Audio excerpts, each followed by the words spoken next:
Tarkkaavuushäiriöoireethan on motorinen levottomuus, impulsiivisuus ja tarkkaamattomuus, mutta tietysti kaikkihan nämä oireet ei ole tarkkaavuushäiriötä, vaan se, että nämä on erittäin tavallisia oppilailla. Kaikilla näitä oireita on joskus. Ja elokuvassahan nämä oireet näyttäytyy sillä tavalla aika selkeästi, jos ajatellaan motorista levottomuutta, niin varmaan silleen, että jos katsotaan sitä Jennin jalan vispaamista siinä, niin se on semmoinen selkeä osoitus motorista levottomuudesta, aika lievästä motorista levottomuudesta, mutta kuitenkin. Tietysti historiassa voi olla se, että Jennillä on ollut se motorinen levottomuus suurempaa ja isompaa aikaisemmin. Se tyypillisesti kehityksen kuluessa lievenee ja muuttuu silleen pienemmäksi. Motorinen levottomuus ehkä myös siinä saken paikaltaan nousemisessa saattaa olla motorista levottomuutta tai sitten se saattaa olla olematta, mutta motorinen levottomuus kuitenkin sillä tavalla sitä voi ajatella. Impulsiivisuutta, hyvin nopeaa ja äkkipikaista reagointia ärsykkeisiin, niin ehkä selkeimmin sitten se Jennin käyttäytyminen siinä loppuvaiheessa. Hän sitä pyrkii mitä ilmeisemmin hillitsemään, käyttäytymään niin kuin adekvaatisti, mutta se, että sitten loppuvaiheessa niin se turhan kova ääninen lopeta ja sitten varsinkin se viimeiseksi paikaltaan nouseminen ja kimppuun yrittäminen, niin on ihan selkeästi oli impulsiivista käyttäytymistä. Ehkä se niin kuin saken kumien neppailu myöskin sillä tavalla tilanteessa, jossa palaute oli tulossa vasta pitkän ajan päästä, ei tiennyt milloin opettaja siihen tulee, niin sitten ruvetaan tekemään jotain, josta palaute tulee nopeammin. Ja jos muiden oppilaiden roolia siinä katsoo saken ympärillä, niin sakkehan sai niin kuin sekä suoraa kannustusta, lisää ammuksia, että sitten selkeästi epäsuorempaa kannustusta, naurahtelua, hyväksyviä katseita, nyökkäilyjä.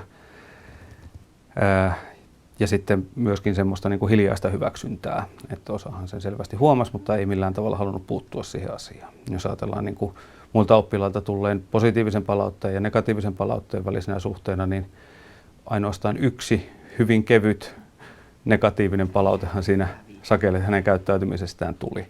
Että kyllä se niin kuin koko tilanne näytti rakentuva hyvin vahvasti sillä tavalla, että se muilta oppilailta tullut positiivinen palaute sakkeen siinä tilanteessa kannusti. Ja opettajan näkökulmastahan toi mitä ilmeisemmin kaikki tapahtui siellä selän takana. Että se ei ollut sellaista käyttäytymistä, jota hän huomasi lainkaan, johon olisi voinutkaan puuttua. Että näin se tilanne näytti tästä näkökulmasta kulkevan. Niin se saken neppailuhan näytti lähtevän liikkeelle siitä, että sitä niin kuin opettajan huomiota ei tullut ja Sakke selkeästi näytti niin kuin kyllästyvän odottamaan sitä palautetta ja aloitti sen neppailu. Se alkuun näytti siltä, että se ensimmäisen kumin neppaus, niin se oli ihan puhtaasti semmoinen, niin kuin kunhan vaan jotain saa puuhattavaa, mutta sitten siitä neppailustahan niin siitä tuli selkeästi positiivista palautetta kavereilta tai ainakin hiljaista hyväksyntää, eikä Sakke tullut miettineeksi sitä pitkän tähtäimen seurauksia, mihinkä se neppailu sitten johtaa. En niitä ehkä osannutkaan ennakoida. Ja sitten lopputulema oli mikä oli, ja se oli selkeästi asia, joka Sakkea harmitti. Se näkyy pojan kasvolta hyvin selkeästi, ja tämä on sellainen asia, joka on aika tyypillistä tarkkaavuushäiriöoireisille lapsille, että he toimii impulsiivisesti, he toimii niiden välittömien palautteiden motivoimana, eivätkä tule ajatelleeksi tai eivät jaksa ajatella sitä, että mitkä ne pitkän tähtäimen seuraukset tälle käyttäytymiselle on. Ja sitten loppuviimeksi harmittaa.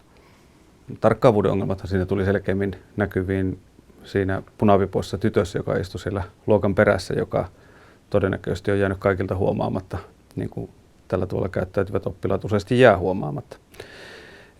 Se oppilaat, joilla puhtaasti tarkkaamattomuus on se vaikeus, että oppilaat, jotka ei ole impulsiivisia, ei motorisesti levottomia, mutta selkeästi vain tarkkaamattomia, niin kyllä näyttäisi siltä, että pitkällä tähtäimellä niin heidän vaikeutensa on ihan todellisia. Ja vaikka he jää luonnollisesti ja ymmärrettävästi tuommoisessa luokkatilanteessa huomaamatta, niin on semmoinen ryhmä oppilaita, joihin huomiota tulisi myöskin kiinnittää. Tässä useasti tämmöisille oppilaille auttaa se, että heitä käydään riittävän useasti herättelemässä siihen tehtävään. He tarvitsevat sitä herättelyä. Mutta toki sillä tavalla, että näiden oppilaiden huomioiminen niissä käytännön tilanteissa on hankalaa, koska he ihan oikeasti jäävät huomaamatta niissä tilanteissa.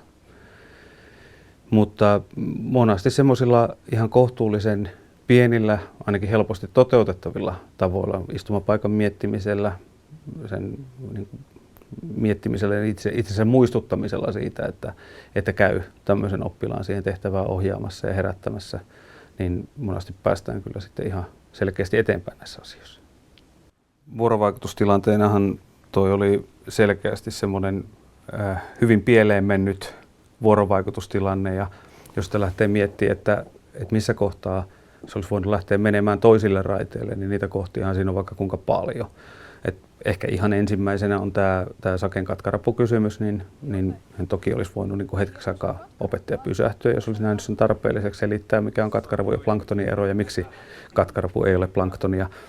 Mutta ehkä selkeämpänä siitä sen jälkeen oli tämä opettajan antama tehtävä ohjeistus, joka ei ollut kauhean selkeä. Ja tarkkaavuushäiriöoireisia lapsia, jos miettii koulussa, niin se, että tehtäväohjeet on mahdollisimman selkeät, se näyttää näille lapsille olevan erityisen tärkeä. Ja no tässä tämä opettajan antama ohjeistus, niin Sakkehan ei ollut ainoa, jolleka se ohjeistus ei ollut riittävä, vaan se oli useita muita oppilaitakin, jotka sitten joutuvat vielä pyytämään lisää apua ja lisää ohjeistusta siihen tehtävään pääsemiseen. Eli se oli tavallaan niin kuin se opettajan käyttäytyminen ja totta kai opettajan käyttäytymiseen vielä se, että Sakkehan hänhän olisi voinut mennä ohjeistamaan Saken siinä heti siihen tehtävään, joka todennäköisesti olisi tässä tapauksessa ehkäissyt koko ikävän vuorovaikutusketjun synnyn. Sitten jos miettii muiden oppilaiden roolia siinä, niin Sakkehan pyysi apua siinä 2 kaveriltaan ja ei saanut heiltä kummaltakaan niin kuin sen tasoista tukea, mitä hän olisi siinä tarvinnut. Että tavallaan niin kuin kumpi tahansa näistä kavereista olisi voinut se todennäköisesti kääntää se ketjun toiseen suuntaan. Ja sitten tietysti jos ajatellaan tätä, kun Sakke aloitti jo tämän kumien neppailun, niin siinähän tulee totta kai muiden luokkatovereiden vastuu siinä, että he omalla käyttäytymisellään, joko hiljaisella tai suoraan kannustavalla, kehottivat oikeasti Sakkeesta jatkamaan. Se ei poista tietenkään Saken vastuuta siitä. Hänen vastuullaan totta kai olisi ollut myös se neppailun lopettaminen. Ja sitten ehkä vielä Jenniäkin, jos miettii yhtään Jenniä tuossa tilanteessa syyllistämättä, mutta se, että niin kuin kyllähän Jennilläkin olisi todennäköisesti ollut vaikuttamisen kannalta parempi toimintatapa se, että hän olisi hyvin nopeasti tehnyt Sakelle selväksi, että nyt ei tunnu kivalta, nyt lopeta tuo. Että ne ensimmäiset oli vain semmoisia niin pieniä katseita ja semmoisia. Että se näyttää olevan niin kuin hyvin monta kohtaa, niin kuin yleensä vuorovaikutustilanteessa on, että se on niin kuin monta kohtaa, josta niin kuin se, että joku olisi toiminut toisin, niin se olisi lähtenyt kiertymään erilaisille raiteille ja se tilanne olisi muuttunut ihan erilaiseksi. Käytännössähän on tietysti hirvittävän vaikeita, koska ne tulee niin kauhean nopeasti. Niihin ei välttämättä sillä tavalla ehdi reagoimaan, mutta noin koulun tukitoimien kannalta niin just semmoisia asioita, joihin siellä koulussa on tärkeää ja kannattaa sitä huomiota kiinnittää. Koko tämä erittäin epämiellyttävä ja kaikkien ikäväksi kokema vuorovaikutustilanne, niin siihen olisi pystynyt vaikuttamaan hyvin monet ihmiset siinä tilanteessa. Se ei ollut pelkästään opettajan ja Saken välinen, eikä opettajan ja Jennin välinen, eikä Jennin ja Saken välinen tilanne, vaan se, että siihen vaikutusmahdollisuudet olisi periaatteessa ollut kaikilla, ketkä siinä tilanteessa oli osallisia. Että niin kuin luokkatilanteissahan niin ei nämä ole tyypillisesti semmoisia niin kuin 2 henkilön välisiä asioita, vaan nämä on koko porukan asioita.